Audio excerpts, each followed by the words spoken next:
Hello class 4th students, very good morning to all of you and welcome back to your social studies classes.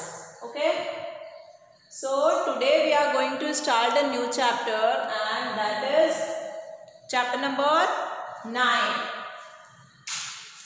So in your SST subject we are going to start a new chapter, that is chapter number 9, and the name of the chapter is forest and wild life. Forest मतलब क्या होता है बच्चे? Forest मतलब होता है जंगल और wild life मतलब वो लोग जो लोग फॉरेस्ट में रहते हैं, वो जानवर। ठीक है, तो वो जानवर जो फॉरेस्ट जंगलों में आपको मिल जाएंगे, उनके बारे में हम लोग इस चैप्टर में स्टडी करेंगे और अब जंगलों के बारे में भी पढ़ेंगे। सबसे पहला काम, सारे बच्चे बुक ओपन करेंगे और कहाँ पे आ जाएंगे? चैप्टर नंबर 9 जो कि पेज नंबर है 70 पे। ठीक है, अब हम लोग कुछ इंट्रोडक्शन लेंगे इस चैप्टर के बारे में।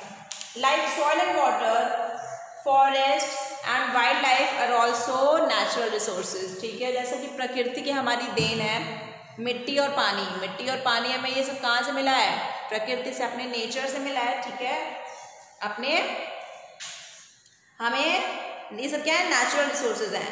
उसी तरीके से जो जंगल है और जो वाइल्ड लाइफ मतलब जो जंगलों में रहने वाली जो आबादी है, जो जनसंख्या है जानवरों की, वो भी हमारी नेचुरल रिसोर्सेज है। तो सबसे पहला काम हम लोग क्या पढ़ेंगे? About forest. फर्स्ट चीज के बारे में क्या पढ़ेंगे? फॉरेस्ट। चलो, all trees, shrubs, herbs, creepers and grasses which grow on their own are known as natural vegetation. ठीक है, तो वो पेड़, shrubs मतलब जैसे घास वगैरह होती है ना, दूब वगैरह, वो गया shrubs। herbs को कौन से हो गया? जैसे तुलसी प्लांट हो गया, और आपका पुदीना हो गया, धनिया हो गया। ठीक है, ये सब क्या है? herbs है। creepers and grasses जो कि अपने आप ही बढ़ते हैं मिट्टी में, उनको हम लोग natural vegetation कहते हैं। Forest is a large area of land thickly covered with trees. Forest क्या होता है? एक बहुत ही लार्ज लैंड एरिया होता है। ठीक है, जो कि जिसपे बहुत ज़्यादा घनी तरीके से उस पर क्या होता है? डेंसिटी जो होती है ट्रीज की वो बहुत ज़्यादा होती है, घने वे में वहाँ पे ट्रीज लगे हुए होते हैं। Forest is helps us in many ways. Forest क्या करती है? जंगल जो है वो हम लोगों को बहुत तरीके से मदद करती है। क्या क्या काम है जंगल का? Green plants in the forest give us oxygen to breathe. ठीक है, हम लोग को ऑक्सीजन की ज़रूरत होती है सांस लेने के लिए, तो जो पेड़ हैं जंगलों में वो हमें क्या करते हैं? ऑक्सीजन देने में मदद करते हैं। Forest check pollution and helps in keeping the atmosphere clean and balanced. Forest क्या है? पोल्यूशन कंट्रोल करने में मदद करते हैं। सबसे मेन पोल्यूशन कंट्रोल उनका क्या है? Soil pollution. वो जो पेड़ होते हैं वो क्या करते हैं? मिट्टी को अपने में बटोर के रखते हैं और इस वजह से क्या होता है? सॉइल पोल्यूशन नहीं हो पाता है, और वो एटमॉस्फेयर को भी क्लीन करते हैं। क्यों? क्योंकि वो क्या करते हैं? हमें ऑक्सीजन प्रोवाइड करते हैं। Forest provide shelter and food to wild life. Forest से क्या होता है भाई? वहाँ से हम लकड़ियाँ काट के लाते हैं अपने घरों में, दरवाजे लकड़ियों से, उन्हीं लकड़ियों से बनवाते हैं, तो वो हमें क्या देते हैं? रहने के लिए जगह देते हैं, और जो वाइल्ड लाइफ है उनको खाना भी देते हैं। Forest help in rainfall. अब जंगलों से क्या होता है? रेनफॉल भी होता है। ठीक है, forest prevent floods and soil erosion. और फॉरेस्ट क्या होता है भाई? वो फ्लड्स, दैट मीन्स वो बाढ़ और सॉइल इरोड होने में भी, हमारे सॉइल इरोड ना हो इसमें भी हमारी मदद करते हैं। बाढ़ को भी वो रोकते हैं, पानी को अपने अंदर बटोर के रखते हैं। पेड़ों में क्या होता है? उनकी जड़ों में पानी जा करके समा जाता है और इस वजह से क्या होता है? जो बाढ़ है वो नहीं आती है। सॉइल इरोजन तो आप लोगों को पता है, ये मिट्टी बांध के रखती है जड़ें पेड़ों की, तो इस वजह से सॉइल इरोजन नहीं हो पाता। Forest check strong winds and dust storms which can damage life and property. Forest क्या करते हैं? जो भारी भारी जब हवा आती है तो फॉरेस्ट उनको भी क्या करते हैं?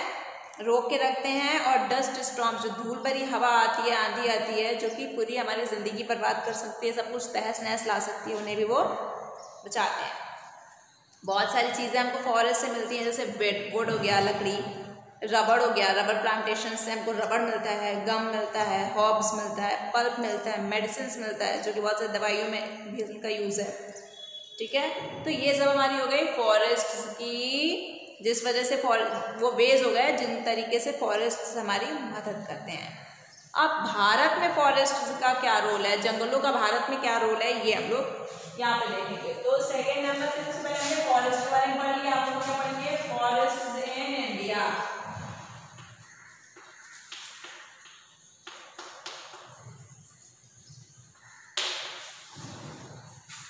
ठीक है,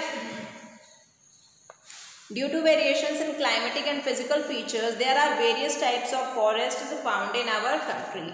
अब चूंकि हमारे देश में क्या है, क्लाइमेटिक जो क्लाइमेट जो है वो अलग अलग जगहों पर अलग अलग तरीके से है, वैरी करता है बहुत, तो अलग अलग तरीके के फॉरेस्ट भी हमारे देश में पाए जाते हैं। जैसा कि Indian forest can be divide two 5 main groups, हम लोग 5 मेन ग्रुप्स में इंडियन फॉरेस्ट को डिवाइड कर सकते हैं। पहला क्या पढ़ेंगे, एवरग्रीन फॉरेस्ट। तो सेकेंड पार्ट में क्या हो गया, first is evergreen.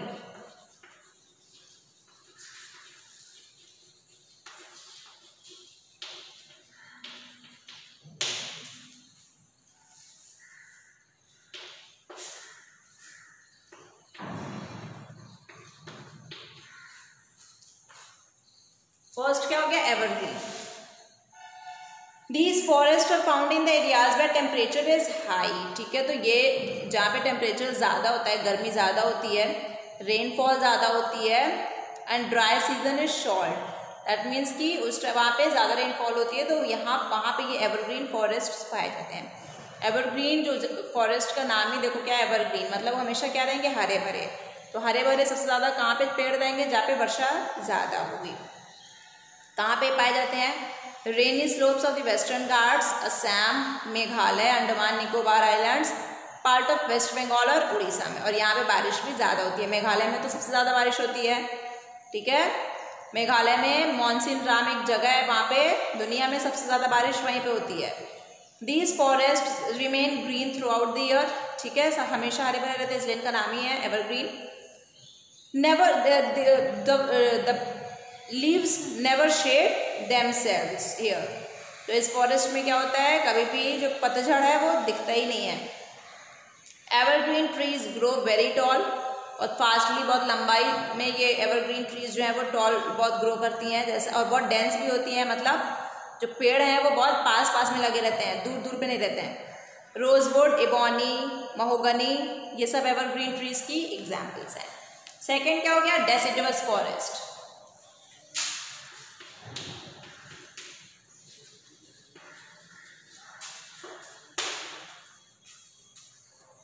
Deciduous forest के बारे में पढ़ेंगे। These forests are found in the areas where there is a moderate rainfall. तो जहाँ पे जो रेनफॉल है वो मॉडरेट है, दैट मीन्स ना ज़्यादा कम है ना ज़्यादा हैवी है, वहाँ पे ये सारे फॉरेस्ट को फाउंड किया जाता है। डेसिडुअस फॉरेस्ट वहीं पे आपको मिलेगा। They are also called monsoon forest, इनको हम मानसून फॉरेस्ट के नाम से भी जानते हैं। अब ये कहाँ पे सबसे ज़्यादा है, फुट हिल्स ऑफ हिमालयाज में है, आंध्र प्रदेश, उड़ीसा और बिहार में डेसिडुअस फॉरेस्ट आपको मिल जाएंगे। ठीक है, trees in these forest are large as the grow well. ठीक है, though deciduous forest shed their leaves for 6 to 8 weeks, the forest are never bare as different species of trees shed their leaves at different times. क्या होता है, यहाँ पे लगभग 6 से 8 हफ्तों के लिए यहाँ पे पतझड़ तो होता है, लेकिन कभी भी यहाँ पे आपको कभी भी ऐसा नहीं लगेगा कि जंगल सूना सूना है, क्योंकि जो अलग अलग ट्रीज हैं अलग अलग टाइम पे उनका पतझड़ होता है। कौन कौन सी हो गई डेसिडुअस फॉरेस्ट में trees, teak, sal, sheesham, bamboo and sandalwood. अब आ जाएंगे थर्ड नंबर पे, coniferous forest.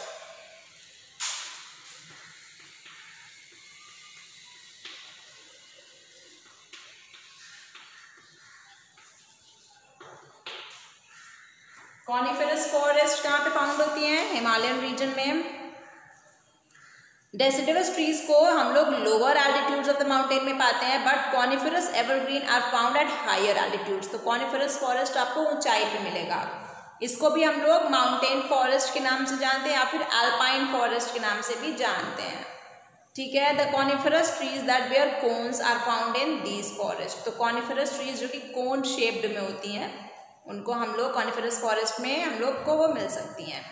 They are tall and pointed, वो लंबी होती हैं और पॉइंटेड होती हैं। जैसे कि कौन कौन सी हो गई? पाइन, देखो टॉल है ना, और क्या है, कोन शेप है, और माउंटेड इसका नीडल टाइप उसका ऊपर से भी फिगर आपको दिख रहा है। सेडार हो गया, सिल्वर फर हो गया और देवदार हो गया। अब क्या है? थॉर्नी फॉरेस्ट, 4th नंबर पे thorny forest.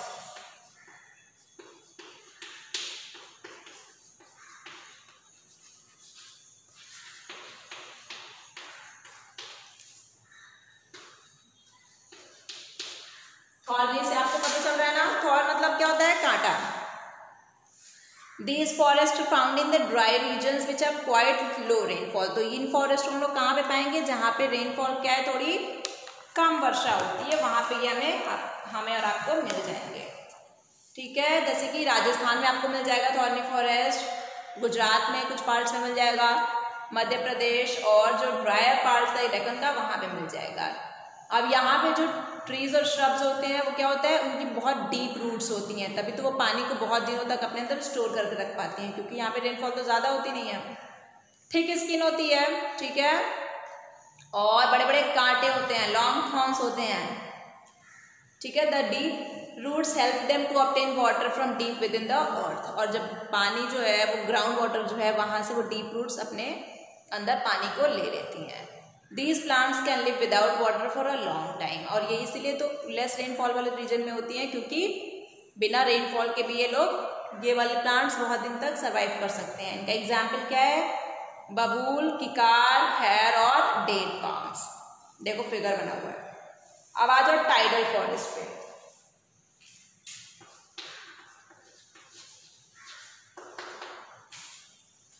These forests are found in the deltas of rivers such as Ganga, Mahanadi, Godavari and Krishna. ठीक है, तो ये जो फॉरेस्ट हैं ये डेल्टाज से डेल्टाज जो होते हैं गंगा, महानदी, गोदावरी और कृष्णा के, वैसे वो उनकी वजह से ये टाइडल फॉरेस्ट फॉर्म हो जाता है। These forest are also called mangrove forest, जिनको हम लोग मैनग्रोव फॉरेस्ट के नाम से भी जानते हैं। The most important tree of tidal forest जो होता है उनका नाम क्या है? सुंदरी tree. Named after these trees, the forests of the Ganga Brahmaputra delta are called Sundarbans. और चूंकि वहाँ पे सुंदरी ट्री ज़्यादा हैं, तो इसके वजह से क्या होता है, जो जंगल है गंगा ब्रह्मपुत्र डेल्टा का, उनको हम लोग सुंदरबंस के नाम से जानते हैं। अब आ जाएंगे कंजर्वेशन ऑफ फॉरेस्ट पे।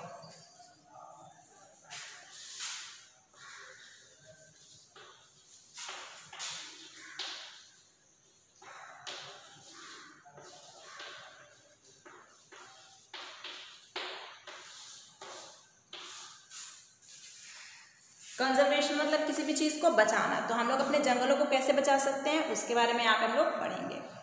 To maintain proper ecological balance, हम लोगों को पता है अगर इकोलॉजिकल बैलेंस नहीं रहेगा तो लाइफ एग्जिस्ट नहीं करेगी अर्थ पे।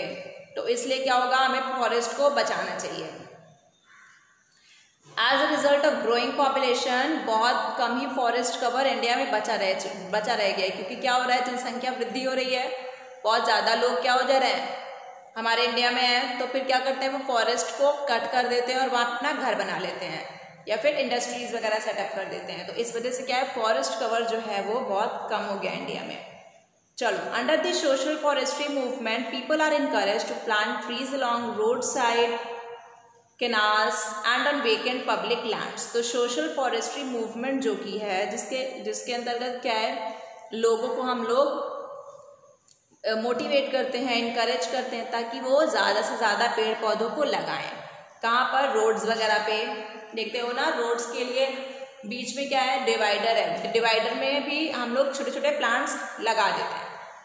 कैनाल्स के पास लगाएं, और जहाँ कहीं पे भी खाली जगह है, जो लैंड एरिया जो यूज़ में नहीं है, वहाँ पे आप प्लांट्स लगा सकते हो। वन महोत्सव is celebrated every year at the beginning of the rainy season. ठीक है, रेनी सीजन के शुरू होने से पहले हम लोग वन महोत्सव को सेलिब्रेट करते हैं। और इस दौरान क्या होता है, वन महोत्सव के दौरान बहुत ज़्यादा नंबर में प्लांट्स को हम लोग क्या करते हैं, लगाते हैं। Tree for Every Child is another program started by the government in which every child is encouraged to plant a tree and take care of it. तो ये एक अलग तरीका है कंजर्वेशन ऑफ फॉरेस्ट के तहत। देखो इसमें क्या होता है कि जैसे आप छोटे हो ना, फिर आज आपका मतलब जब भी आपका बर्थ हुआ होगा, जन्म हुआ होगा, फिर आप उस टाइम से आप क्या हो रहे हो, धीरे धीरे बड़े हो रहे हो, ठीक है, चीज़ों को समझ रहे हो, पढ़ लिख रहे हो। उसी तरीके से जैसे अगर हम आपको कह दें कि आप एक बच्चे हो, अब आप एक प्लांट को क्या करो, बड़ा करो, तो आप छोटे से प्लांट को लगाओगे, फिर उसको बड़ा करोगे तब तक वो पेड़ ना बन जाए। तो ट्री फॉर एवरी चाइल्ड में ये इस चीज़ को करने के लिए हम लोगों को इनकरेज किया गया। चिपको मूवमेंट, अब चिपको मूवमेंट में क्या हुआ, which was started by the people of Mandal villages in Chamoli, जो कि उत्तराखंड में है अभी। उस टाइम पे जो मंडल विलेज था, गांव था, वहाँ पे चिपको मूवमेंट शुरू हुआ। ये भी फॉरेस्ट कंजर्वेशन मूवमेंट का एक क्या है, कंसेप्ट है, एक ये स्टेप है। It gained momentum under the leadership of Sundarlal Bahuguna, ठीक है। चिपको मूवमेंट को बहुत ज़्यादा महत्वता किसने दी, सुंदरलाल बहुगुणा, चंदी प्रसाद भट्ट और गौरा देवी ने। It aimed at preserving the Terai forest. अब चिपको मूवमेंट में क्या होता था, देखो क्या होता था ना कि जब भी कोई फॉरेस्ट के ट्रीज को कट करने के लिए जाता था तो लोग उससे चिपक जाते थे चिपको मूवमेंट में पेड़ से, और कहते थे कि पहले हमको, तुम पहले काटो फिर हमारे पेड़ को काटना, मतलब पहले मेरी डेथ होगी फिर हमारे पेड़ की डेथ होगी। तो इसके लिए क्या किया गया, चिपको मूवमेंट में क्या है, कंजर्वेशन ऑफ फॉरेस्ट के लिए, कंजर्वेशन ऑफ फॉरेस्ट का एक स्टेप है। अब थोड़ा सा पढ़ लेंगे वाइल्ड लाइफ के बारे में।